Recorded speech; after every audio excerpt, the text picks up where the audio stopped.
এখনকার আলোচনা আপনাদের সঙ্গে আছি আমি সিরাজুল ইসলাম। দর্শক, ইরানের ব্যাপক ভিত্তিক হামলায় বহু সংখ্যক মার্কিন সেনা নিহত হয়েছে। তবে আমেরিকার পক্ষ থেকে দাবি করা হচ্ছে জর্দানে মাত্র 2 জন সেনা নিহত হয়েছে এবং 1 জন সেনা নিখোঁজ হয়েছে। এই যে সেনা নিখোঁজ হয়েছে বা নিহত হয়েছে, এই জন্য মার্কিন প্রশাসন, বিশেষ করে ডোনাল্ড ট্রাম্প খুব ক্ষিপ্ত হয়েছেন। তিনি বলেছেন যে খুব খারাপ একটা জিনিস হয়েছে। ইরান এর পরে হুমকি দিয়েছে আর আগ্রাসন চালালে এর চেয়ে ভয়াবহ জবাব দেওয়া হবে। এদিকে নতুন করে খবর বের হয়েছে, ইরানের হাতে 14,000 কিলোমিটার পাল্লার আন্তঃমহাদেশীয় ক্ষেপণাস্ত্র আছে, যে ক্ষেপণাস্ত্র সহজেই ইরান থেকে আমেরিকার ভূখণ্ডে পৌঁছাতে পারে।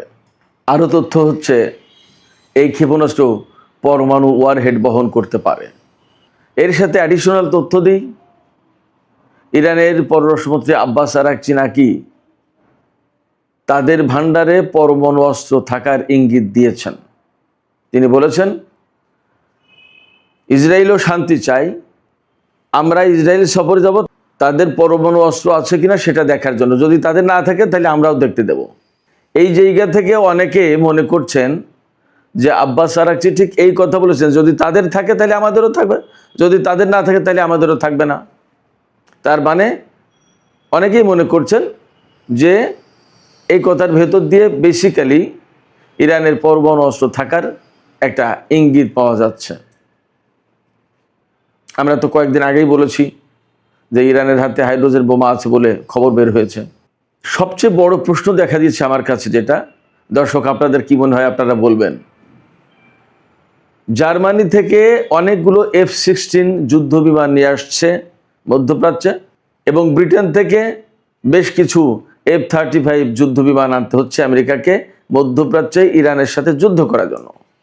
আমার এখানে প্রশ্ন হচ্ছে, মধ্যপ্রাচ্যে ইরাকে, জর্দানে, সিরিয়ায়, সৌদি আরবে, কুয়েতে, বাহরাইনে, সংযুক্ত আরব আমিরাতে, কাতারে, ওমানে, এই সমস্ত জায়গায় যে এত বিমান মোতায়েন ছিল, এরপরেও কেন এখন জার্মানি এবং ব্রিটেন থেকে আমেরিকাকে নতুন করে যুদ্ধ বিমান আনতে হচ্ছে? তাহলে আগের সে সমস্ত বিমান কোথায় গেল?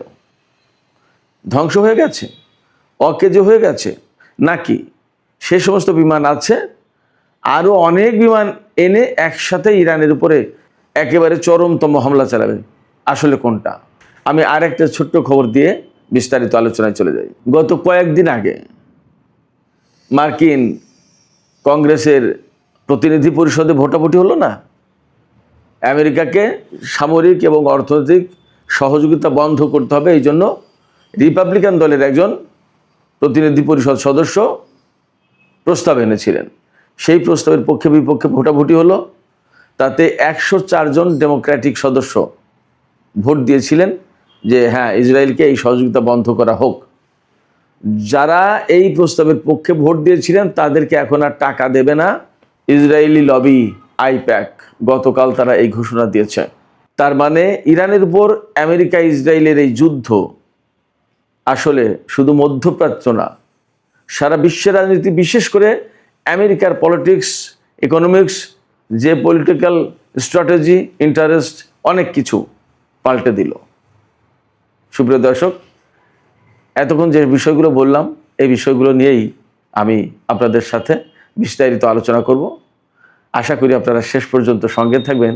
আর ভিডিও ভালো লাগলে সবসময়ের মতোই বলি, লাইক, কমেন্ট, শেয়ার করবেন এবং চ্যানেলটি সাবস্ক্রাইব করে সাথে থাকবেন প্লিজ। দর্শক, চলুন আমরা বিস্তারিত আলোচনা করি। বিস্তারিত আলোচনার শুরুতে আমি সিএনএনের একটা ছোট্ট বিশ্লেষণের মূল বক্তব্য তুলে ধরে শুরু করি। সেটা হচ্ছে, সিএনএনের একটি বিশ্লেষণে বলা হচ্ছে মার্কিন প্রেসিডেন্ট ডোনাল্ড ট্রাম্প আমেরিকাকে নতুন করে আরেকটি দীর্ঘস্থায়ী যুদ্ধের ভেতরে জড়িয়ে ফেলেছে।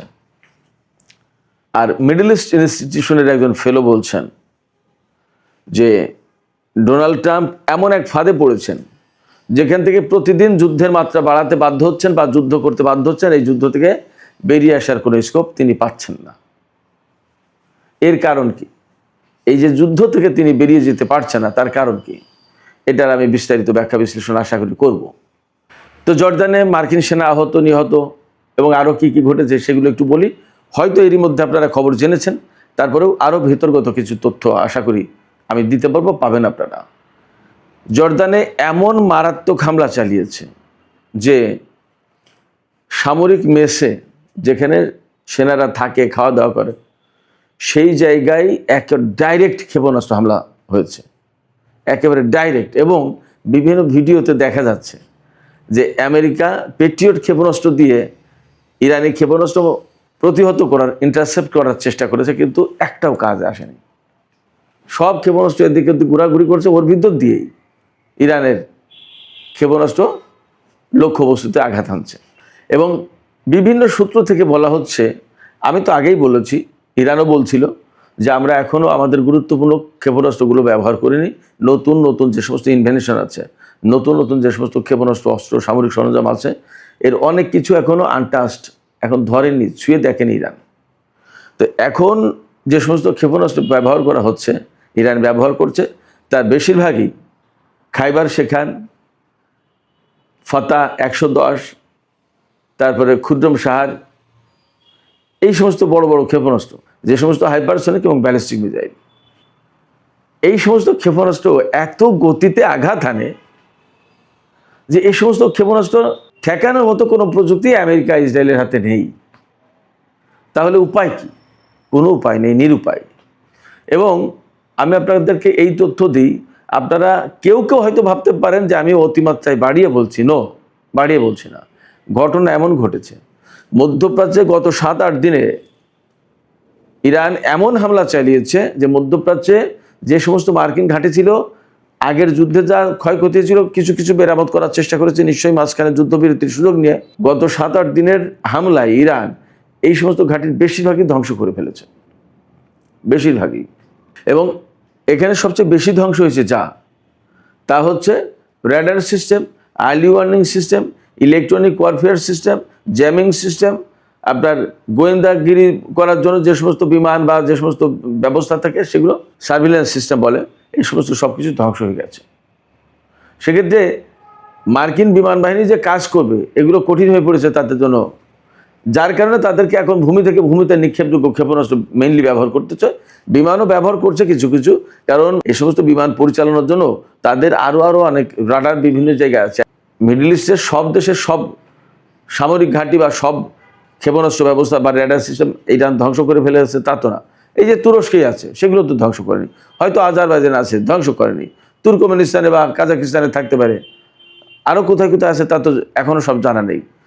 কাজ চালাচ্ছে, কিন্তু ওপেন যেগুলো ছিল, কুয়েত, বাহরাইন, ইরাক, ধরুন যে সিরিয়া একটা হামলা করেছে, জর্দান, সৌদি আরব, সংযুক্ত আরব আমিরাত, কাতার, এই সব জায়গায় মোটামুটি ভালো বড় রকমের হামলা হয়েছে, এগুলো প্রায় শেষ। সেক্ষেত্রে আমেরিকা এখন বিপদের মুখে, মারাত্মক রকম। এরই অংশ হিসেবে জর্দানে গতকালকে ব্যাপক হামলা চালিয়েছে ইরান।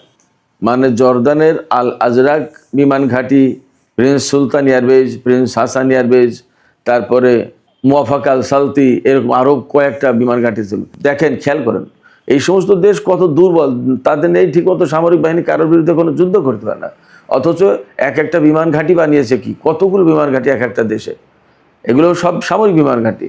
এবং এই সমস্ত বিমান ঘাঁটির নাম কি, সব আরবি নাম এবং প্রিন্স সুলতান সাহেবদের নামে, প্রিন্স হাসান, প্রিন্স সুলতান এয়ারবেজ, প্রিন্স আজরাক, অমুক তমুক, হ্যান ত্যান, 7-17 কত কিছু নাম, সব মুসলমানদের নামে, যাতে কেউ না বুঝতে পারে যে এটা আমেরিকার ঘাঁটি। এগুলো চালাকি। তো যাই হোক, যতই চালাকি করুক, সব কিছু ইরানের সামনে বেরিয়ে যাচ্ছে এবং নিখুঁত